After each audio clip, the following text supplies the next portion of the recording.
Guild Expedition Level 4 in the Tomorrow era of Forge of Empires.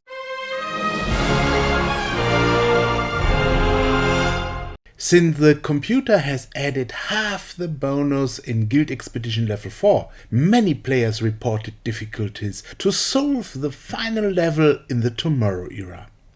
I have about 290% attack bonus and 170% defense bonus in these battles. This can now be considered a normal level for this age. Correspondingly, since the increase of the first two platforms, the computer has 158% bonus on attack and defense. As in other eras, it starts off very moderately at first, as if the first two platforms are supposed to encourage the player. The standard team of the Tomorrow era is a stealth tank in combination with rogues. Their handicap is the modest range. That's why the stealth tanks always take retaliation damage from the Ultra APs. A champion would have a greater range, but no stealth.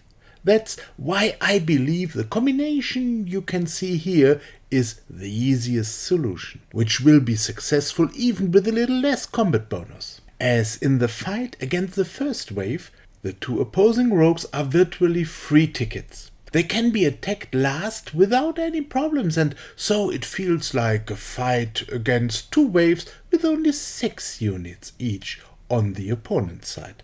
At least if you play manually. The automatic fight would transform the enemy rogues much too early, and therefore the result is worse. In each age, for the first platform on level 4, there are always 2 forge points. The second battle is again made very easy by the superior combat bonuses. The first wave is not challenging at all and can therefore be completed without any wounding. From that simple fight against the first wave of the second platform, you can take away as an important insight that the terrain cannot be blocked against flying combat drones, because the drones ignore the terrain. They simply fly over it.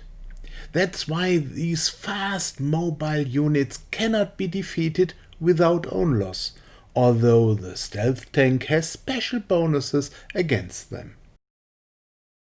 After losing 1 or 2 units, you are outnumbered against Wave 2.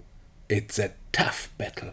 It's important to take out the Ultra APs first, even if it hurts.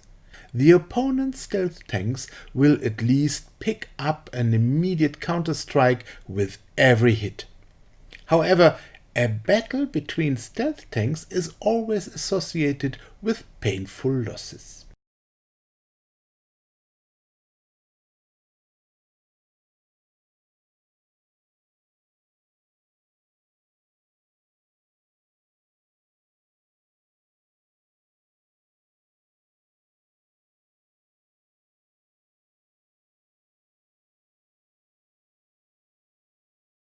From Platform 3 on, the enemy has more defense bonus than my units. Again, the Ultra APs have to be taken out first. After that, you concentrate on the opponent's fast units. The anti-material snipers are only a target if no stealth tank can be attacked. Always pay attention to the terrain and use it to your own advantage.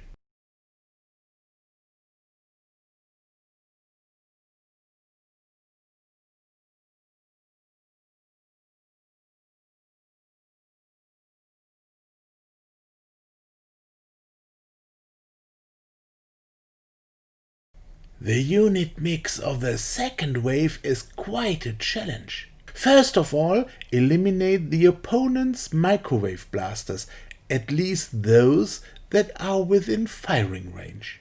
Then the Ultra APs, and finally the combat drones. Anti-material snipers have the lowest priority and often destroy themselves by triggering a counterattack.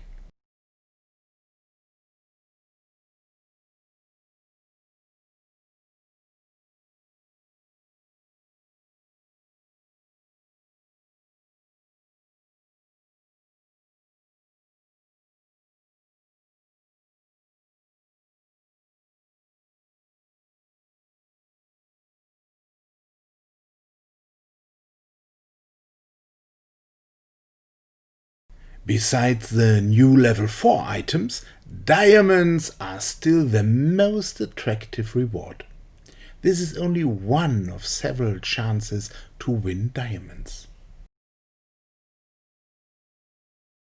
On Platform 4, I use the combat drone for the first time. Beside the stealth tanks, this is the second very important unit of this era. The basic principle of the battle against Wave 1 is to attack the opponent's Ultra APs with enough distance to avoid the retaliation damage. The opponent should immediately transform the 6 rogues, and then they can take out 3 more of its units. Another opponent unit falls when the 2 own battle drones are allowed to fire the second time. This leaves only the enemy champion and the rogue. With enough distance to the rogue, only the champion can fire once. The second wave has 4 artillery units that cannot fire at flying drones. Therefore, we can ignore the artillery for the time being and concentrate purely on the stealth tanks. The big advantage of the combat drone is that it always moves first. But this time the 2 drones stop in the first move to avoid being hit by the stealth tanks immediately. They are still out of range for the drones anyway.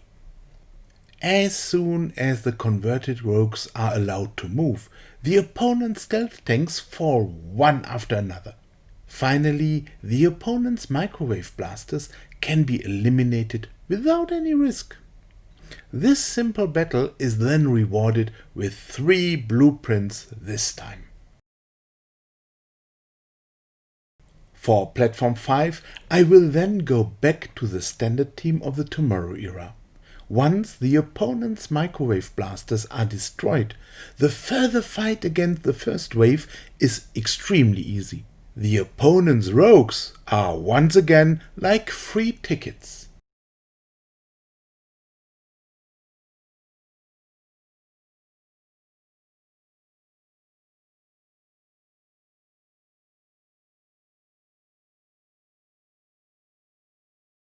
The second wave, however, then brings up a lot of fear opponents. Ultra APs cause retaliation damage each time they are hit, and the opponent's stealth tanks have more defense bonus than my own units. The skillful use of the terrain, combined with tightly packing the group to wait near the baseline, gives the opponent the opportunity to set up a tank where it is no longer stealth and offers them only few attack possibilities. So you can deliver more damage than you receive.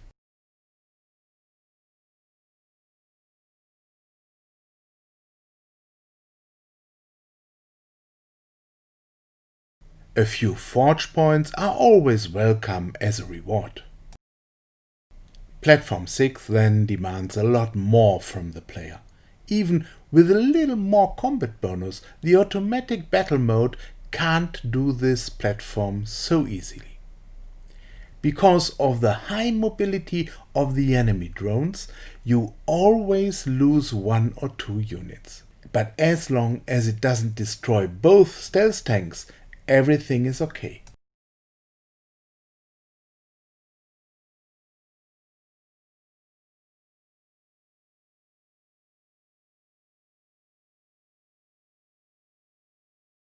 By wave 2, you are then outnumbered against the same units. This is only successful if you know how to use the terrain skillfully. Find a narrow place and wait for your opponent there. The enemy can then often only run and not fire. This allows us to deal more hits than we have to take. The opponent's anti-material sniper is only targeted if no stealth tank can be attacked.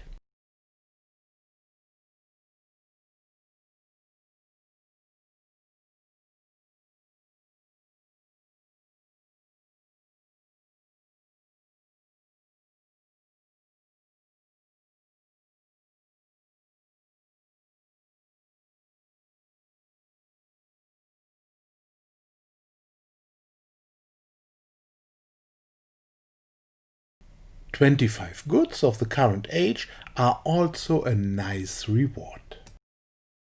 Platform 7 is then again an opportunity to use the combat drones. Attack Ultra APs with enough distance, then the other units, and of course lastly the microwave blaster, since they cannot harm the drones.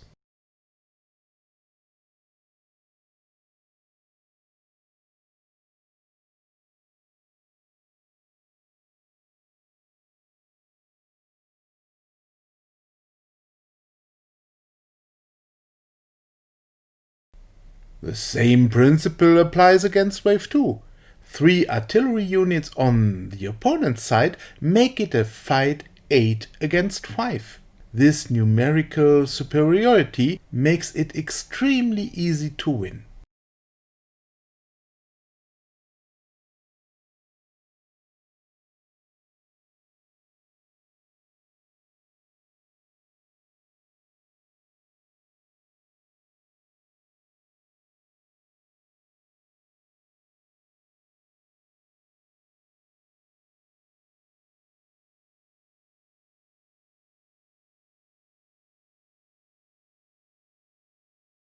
The Ritual Flame Kit is one of the new rewards of level 4.